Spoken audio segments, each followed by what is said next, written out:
नमस्कार दोस्तों, आप सभी कैसे हो। आज फिर मैं आपके सामने एक नए विषय को लेकर हाजिर हूँ। आज हम यूजीसी नेट का सिलेबस करने जा रहे हैं। यूजीसी नेट जैसे आप जानते हो कि साल में 2 बार होता है, दिसंबर में और जून में। तो अभी लॉकडाउन के कारण हो सकता है परीक्षा जून में नहीं हो, लेकिन जुलाई अगस्त में कभी तो परीक्षा होगी। तो आप सभी तैयारियां करते रहें। आज जैसा कि आप जानते हो यूजीसी नेट में अनेक विषयों का एक समावेश होता है। ये नहीं है कि किसी एक सब्जेक्ट विषय का ही सबसे ज्यादा इसमें क्वेश्चन आते हैं। जिस तरह से उदाहरण के तौर पर हम ज्योग्राफी में कह सकते हैं, ज्योग्राफी में विभिन्न विषय हैं जैसे ज्योमोर्फोलॉजी है, क्लाइमेटोलॉजी है, भारत का भूगोल है, oceanography, hydrology, geographical thought, statistical method in geography, modern technology, remote sensing and GIS के रूप में। तो इन सभी विषयों से इक्वल क्वेश्चन आते हैं लगभग। तो आप सभी विषयों पर ध्यान दें, सही से तैयारी करें। तो आज हम शुरू करने जा रहे हैं ज्योग्राफिकल थॉट से। धीरे धीरे आपको डेली बेसिस के ऊपर विभिन्न प्रकार के लेक्चर यूजीसी नेट के लिए मिलेंगे। तो आप ध्यानपूर्वक अपनी तैयारी करें। और मैं आपको कुछ ऐसे सवाल बीच बीच में बताऊंगा जो यूजीसी नेट में पिछले 10 से 12 वर्षों में आए हैं और उन्हीं का रिपीटेशन अधिकतम होता रहा है। इसलिए आप बड़ी दृढ़ता से तैयारी करें और ध्यानपूर्वक अटेंटिवनेस के साथ अपनी तैयारियों पर जोर दें। तो आज हम पढ़ेंगे ज्योग्राफिकल थॉट। ज्योग्राफिकल थॉट में आपको पता है ज्योग्राफी का जो डेवलपमेंट हुआ है वो प्री हिस्टोरिक कोरेंशियन पीरियड से लेकर टिल नाउ, मतलब 2000 के इर्द गिर्द जब मेथोडोलॉजिकल रेवोल्यूशन शुरू हुई तब तक के डेवलपमेंट को शामिल किया जाता है। ज्योग्राफी का इतिहास लगभग 7-8 हजार वर्ष पुराना है। जब प्री हिस्टोरिक पीरियड में प्रयास किए गए उस समय से लेकर ancient time, medieval time, modern time, then हम कह सकते हैं कंटेम्प्रेरी टाइम, इनके बीच में विभिन्न प्रकार के रेवोल्यूशन आए हैं, विभिन्न प्रकार के स्कूल ऑफ थॉट आए हैं। तो इसलिए हमें क्रोनोलॉजी को जानना बड़ा जरूरी होगा। क्रोनोलॉजी से कई बार क्वेश्चन पूछ लिया जाता है। क्रोनोलॉजी में हम टाइम पीरियड को स्टेजेस के अकॉर्डिंग डिवाइड करके देखेंगे और ये भी बताने की कोशिश करेंगे कि किस किस स्कूल ऑफ थॉट में फाउंडर कौन रहा है और मेजर कंट्रीब्यूशन किसका रहा है। तो सबसे पहले शुरू करने से पहले हम देखेंगे क्रोनोलॉजी ऑफ ज्योग्राफिकल डेवलपमेंट, ताकि हम सीधे से जब भी ज्योग्राफी की शुरुआत होती है एक सामान्य रूप से कहा जाता है कि ग्रीक सबसे पहले आते हैं, उसके बाद रोमन आते हैं, अरब आते हैं। इसी तरह से किताबों में भी दिया हुआ है। बट प्री हिस्टोरिक पीरियड में ग्रीक से पहले भी, रोमन से पहले भी प्रयास हो चुके थे जिनसे मोटिवेशन और इंस्पिरेशन मिला है ग्रीक और रोमन को। तो प्री हिस्टोरिक पीरियड में भी प्रयास हुए, इसलिए क्रोनोलॉजी के माध्यम से हम इसको समझने की कोशिश करेंगे। Chronology of geographical development. Chronology of geographical development में क्या रहेगा, सबसे पहले इसमें देखिए कौन कौन सी स्टेजेज होंगी, देन स्कूल ऑफ थॉट होंगे। स्कूल ऑफ थॉट के साथ साथ इसमें टाइम पीरियड भी होगा, किस टाइम पीरियड में कौन सा स्कूल ऑफ थॉट आया, उसने क्या कंट्रीब्यूशन दिया। इसमें सबसे पहले प्री हिस्टोरिक पीरियड होगा। प्री हिस्टोरिक पीरियड में स्कूल ऑफ थॉट डेवलप नहीं हो पाया क्योंकि सिस्टमैटिक इन्वेस्टिगेशन नहीं कर पाए ये लोग। इसमें पीरियड है 1200 बीसी, बिफोर 1200 बीसी अप्रोक्सीमेट है, ये मैं आपको बता रहा हूँ। 1200 बीसी पहले का जो प्री हिस्टोरिक पीरियड में प्रयास किए गए वो इसमें स्कूल ऑफ थॉट डेवलप नहीं हो पाया, इसी फेज था एक ये।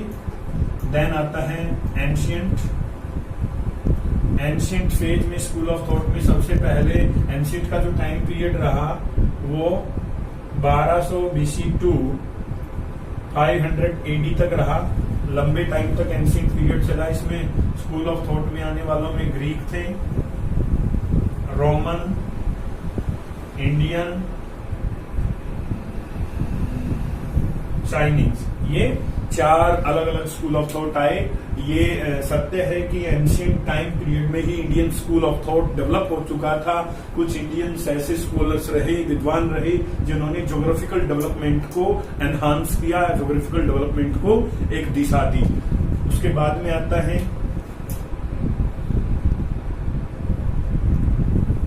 मेडिवियल। मेडिवियल में जो टाइम पीरियड रहा वो 500 एडी टू 1400 एडी रहा। 500 एडी से 1400 एडी में मेडिवियल पीरियड में डेवलपमेंट हुआ। इसमें सबसे पहले डार्क एज आता है।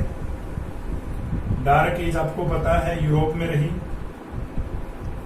और डार्क एज कब से कब रही? 500 एडी से 1100 एडी। 500 और 1400 के बीच में ये मेडिवल रहा। मेडिवल में सबसे पहले शुरुआत होती है डार्क एज से। डार्क एज यूरोप में 500 एडी से 1100 एडी रहा। इसी के साथ साथ अरबियन स्कूल आया, अरबियन स्कूल ऑफ थॉट आया, 800 से लेकर 1400 तक रहा। अरबियन स्कूल के साथ साथ ही एज ऑफ डिस्कवरी आई। एज ऑफ डिस्कवरी रही थी 1400 से 1750, तो ये 1400 नहीं 1750 में यहाँ 500 एडी से 1750 ये मेडिवल में रहा, age of discovery. Then modern आएगा। मॉडर्न में सबसे पहले शुरुआत होती है विभिन्न प्रकार के स्कूल्स के, आपको पता है एज ऑफ डिस्कवरी के बाद में सबसे पहले इसमें स्कूल आता है German school, then French school, then American school, British school, Soviet school. इसकी ये रहा 1750 से लेकर 1940 तक का पीरियड है। जब एज ऑफ डिस्कवरी 1750 में खत्म हुई, इसके बाद ये स्कूल आने शुरू हो गए थे। German, French, American, British, Soviet, ये विभिन्न प्रकार के स्कूल आए। ये पोस्ट वर्ल्ड वॉर पीरियड तक चले थे। मॉडर्न के बाद में कॉन्टेम्परेरी आता है। कॉन्टेम्परेरी के अंदर क्या रहा? कॉन्टेम्परेरी के अंदर विभिन्न रेवोल्यूशन आए थे। क्वांटिटेटिव रेवोल्यूशन आया, क्वांटिटेटिव रेवोल्यूशन ये 1940 से लेकर 2000 के बाद तक पीरियड चला था। क्वांटिटेटिव रेवोल्यूशन रहा था 1940 से 1970 तक। देन क्वांटिटेटिव रेवोल्यूशन के साथ साथ बिहेवियरलिज्म था। बिहेवियरलिज्म और ह्यूमनिस्टिक अप्रोच आई। कंट्राडिक्टरी है क्वांटिटेटिव रेवोल्यूशन और बिहेवियरलिज्म, ह्यूमनिस्टिक। 1970 से लेकर 2000 तक चला था ये इसके ऑपोजिट आने वाला एक बिहेवियरलिज्म और ह्यूमनिस्टिक क्वांटिटेटिव रेवोल्यूशन के ऊपर एक अटैक था, एक समझिए। देन मेथोडोलॉजिकल रेवोल्यूशन आया ज्योग्राफी में। मेथोडोलॉजिकल रेवोल्यूशन आफ्टर 2000 रहा है, 2000 के बाद में ये रहा। इसके ऊपर जल्दी से हम देखते हैं कि इसके अंदर हुआ क्या था। प्री हिस्टोरिक पीरियड के अंदर विभिन्न प्रकार की सभ्यताएं रही हैं। सुमेरियन हो, एरिशिया हो, मेसोपोटामियन सभ्यता हो, इनमें भी विभिन्न प्रकार के लोगों ने प्रयास किए, एक्सप्लोरेशन के प्रयास किए। इन्हीं एक्सप्लोरेशन, इन्वेस्टिगेशन के आधार पर ही ग्रीक और रोमन को इंस्पिरेशन मिला, काम करने की लगन मिली। प्री हिस्टोरिक पीरियड के अंदर मैथमेटिक्स के ऊपर, जियोडेसी के ऊपर, एस्ट्रोलॉजी के ऊपर विभिन्न प्रकार के छुटपुट काम हुए हैं। जो 1200 बीसी बिफोर था ये पीरियड, प्री हिस्टोरिक पीरियड। हम मानते हैं ज्योग्राफी की शुरुआत यहाँ से, बट यहाँ से ज्योग्राफी की शुरुआत हुई थी। और एंशियंट में ग्रीक का नाम आता है। ग्रीक में आपको पता है विभिन्न ग्रीक स्कूल ऑफ थॉट में विभिन्न प्रकार के विद्वान रहे हैं। यहाँ पे होमर रहे हैं, थेल्स, एनेक्सिमेंडर, हिकेटियस, इरेटोस्थनीज, पॉलीबियस, हीरोडोट्स, इनके सबके नाम आते हैं। रोमन्स रहे, इनके बाद में रोमन्स आए थे। इंडियन रहे हैं, चाइनीज रहे हैं। 1200 बीसी से 500 एडी तक ये पीरियड चला था। बहुत महत्वपूर्ण माना जाता है। ये कहिए कि first concrete step of geographical development भी कहते हैं। यहाँ से भी सवाल पूछा जाता है, यहाँ से तो अक्सर सवाल आता ही आता है। कम से कम भी 3 से 4 क्वेश्चन यूजीसी नेट में आपको यहाँ से दिखाई देंगे, चाहे रोमन्स में हो, चाहे ग्रीक में हो, चाहे इंडियन पे हो, चाहे चाइनीज पे हो। तो देन मेडिवल पीरियड आता है। मेडिवल पीरियड पे डार्क एज आया। जैसे ही यूरोप में 2 बड़े साम्राज्य, हम कहें 2 बड़े थॉट, ग्रीक और रोमन ने ज्योग्राफी को बहुत ज्यादा अपलिफ्ट करने का प्रयास किया, इनके तुरंत बाद ही डार्क एज आई यूरोप में, जिसमें चर्च का बहुतायत बढ़ गया, जिसमें रिलीजियस फेथ ज्यादा बढ़ गए और कहा गया कि सब कुछ यहाँ से चलता है, सब कुछ मतलब यरूशलेम से कंट्रोल होता है, मतलब there is no physical evidence, सब कुछ फेथ भगवान पे किया गया, चर्च पे किया गया। ये डार्क एज 500 एडी से 1100 एडी चली, जबकि ये मेडिवल पीरियड है 500 एडी से 1750 एडी तक चला। इसी के पैरेलल अरबियन थॉट शुरू हो चुका था। अरबियन थॉट में 800 एडी से 1400 एडी तक प्रयास किए गए। विभिन्न प्रकार के नाम हैं। अरबियन जो स्कूल ऑफ थॉट है, इनके फादर इब्न सीना को कहा जाता है।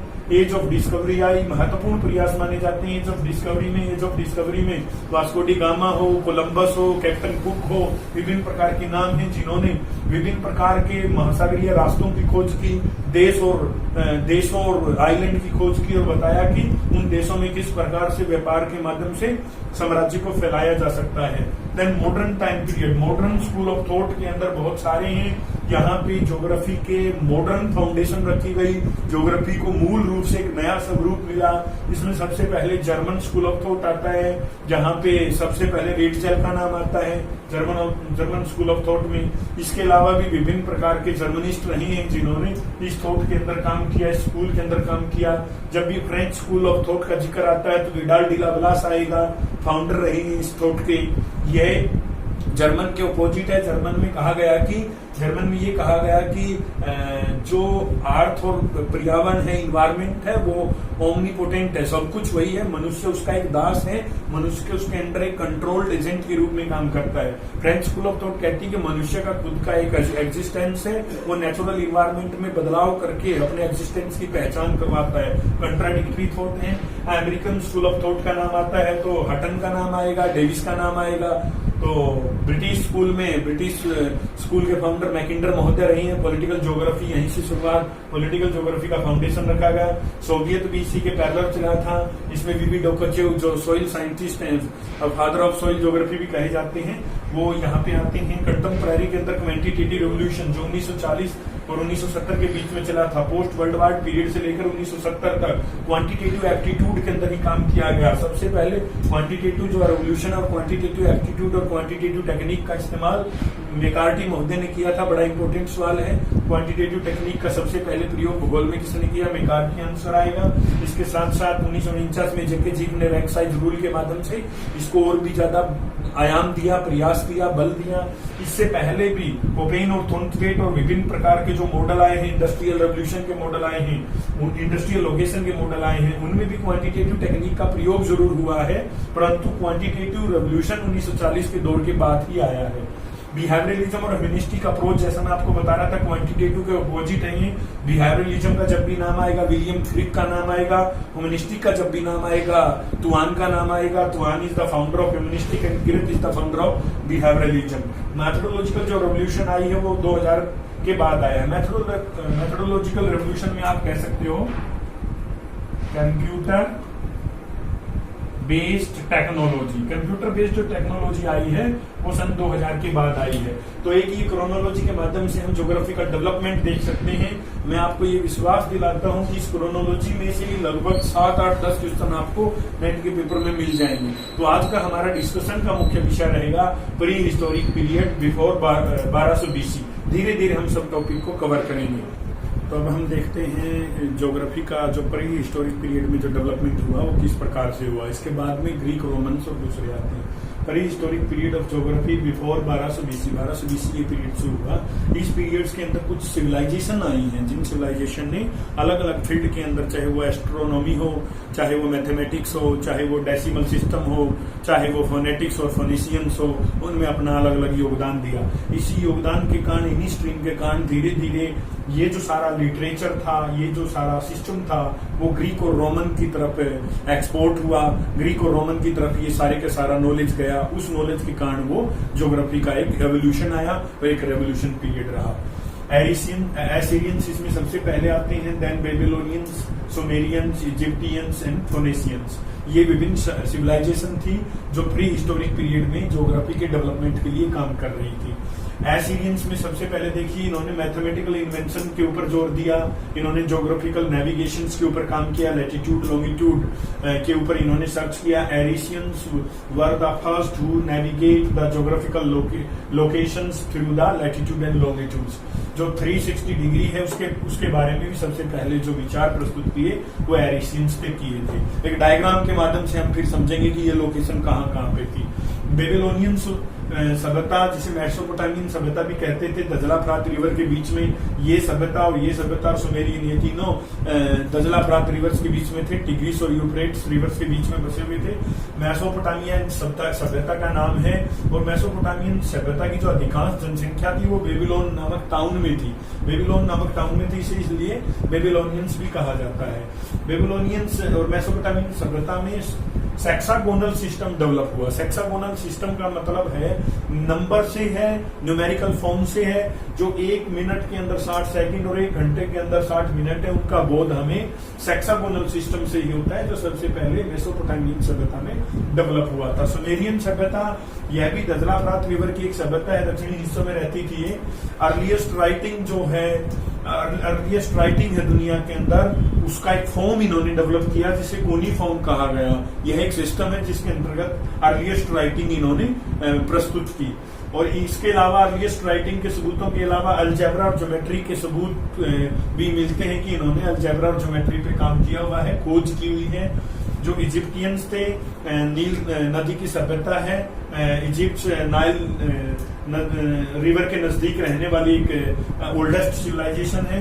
इन्होंने अल्फाबेट और डेसिमल सिस्टम के ऊपर काम किया, जो आज तक भी फेमस रहा है। फोनेसियंस का मतलब समझिए, ये एसीरियंस है, बेबीलोनियंस है, सुमेरियंस है। ये दजला फ्रात रिवर की तीनों सभ्यताएं हैं। सबसे नॉर्थ में थी, मिडल हिस्से में थी, दक्षिणी हिस्सों में थी। इजिप्टियंस जो नील नदी की सभ्यता है, जो फोनेसियंस है, ये किसी रिवर से नहीं हम करेक्ट कर रहे हैं। वर्तमान समय में जो सीरिया है, इजराइल है और टर्की है, इस देश के हिस्सों को फोनेसियंस कहा जाता था। फोनेसियंस नाम से ही पता लग रहा है, सबसे पहले स्पीकिंग फोनेटिक्स और स्पीकिंग ऑर्डर इन्होंने निकाला। जिस तरह से अर्लीस्ट राइटिंग ऑर्डर मिलता है, यूनिफॉर्म मिलता है सुमेरियंस के साथ, तो अर्लीस्ट जो स्पीकिंग स्टाइल है, फोनेटिक्स है, फोनेसियंस का डेवलपमेंट है, इन्होंने किया था। इसके अलावा इन्होंने एस्ट्रोनॉमिकल्स कंट्रीब्यूशन भी किए थे। अब हम इसके माध्यम से, डायग्राम के माध्यम से दोनों रिवर्स के बीच में किस प्रकार ये सभ्यताएं बसी हुई थी वो देखते हैं। देखिए, ये टिग्रिस रिवर है, ये यूफ्रेट्स हैं, दजला रिवर है, फ्रात रिवर है। इसमें सबसे बसने वाली जो यहाँ पे सभ्यताएं बसी हुई थी इन हिस्सों में, नदरन मोस्ट कॉर्नर पे ये एरिसियन थी। मिडल हिस्सों के अंदर जो बसी हुई थी मेसोपोटामियन थी। बेबीलोन है, बेबीलोन टाउन की जनसंख्या ज्यादा थी, बेबीलोनियन सभ्यता का नाम रखा गया। जिस तरह से इंडस वैली सिविलाइजेशन को हड़प्पा सभ्यता भी कहते हैं, हड़प्पा फॉरमेस्ट टाउन माना जाता है उसका। और यहाँ पे जो बसने वाली सभ्यता थी सुमेरियन थी, दक्षिणी हिस्सों के अंदर सुमेरियन। तो ये दजला फ्रात, टिग्रिस और यूफ्रेट्स रिवर के बीच में तीनों सभ्यताएं बसी थी। यहाँ पे आप कह लीजिए ईरान है, यहाँ पे इराक है, सीरिया है, ये सभी कंट्री से घिरे हुए थे। यहाँ पे पर्शियन गल्फ है, ये दोनों रिवर पर्शियन गल्फ में ही आके गिरती है। यहाँ पे माउथ है इनका।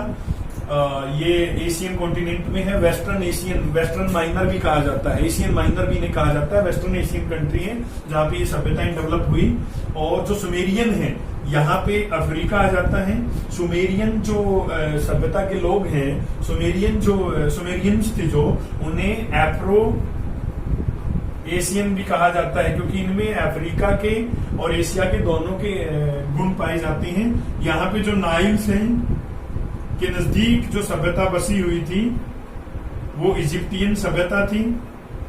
और जो फोनेसियंस है, मैंने आपको बताया कि वर्तमान जो टर्की है, इजराइल है, सीरिया के ऊपर के स्थान है, यहाँ पे जो सभ्यता बसी हुई थी उसे कहा जाता था फोनेसियंस। तो आज का हमारा ये लेक्चर था। इस लेक्चर में हमने जाना कि किस प्रकार ज्योग्राफी का जो डेवलपमेंट है वो क्रोनोलॉजिकल ऑर्डर में हुआ। क्रोनोलॉजी में हमने स्टेजेस डिवाइड की, pre historic stage, ancient period, modern period, medieval period, contemporary period, और उसके अंतर्गत हमने कहा कि विभिन्न स्कूल ऑफ थॉट आए। लेकिन ये जो डेवलपमेंट हुआ, ये जो कार्य हुए इन सभ्यताओं के दौरान, वो उन्हीं के कारण ही जो ग्रीक हैं और रोमन्स हैं उनको इंस्पिरेशन मिली, उनको मोटिवेशन मिला काम करने का, और ये नॉलेज का जो ट्रांसफर हुआ है वो एकदम से ग्रीक को रोमन्स को हुआ, और उन्होंने इसी को कार्य को आगे बढ़ाते हुए ज्योग्राफी में 4 चांद लगाए, ज्योग्राफी को एक नया आयाम दिया।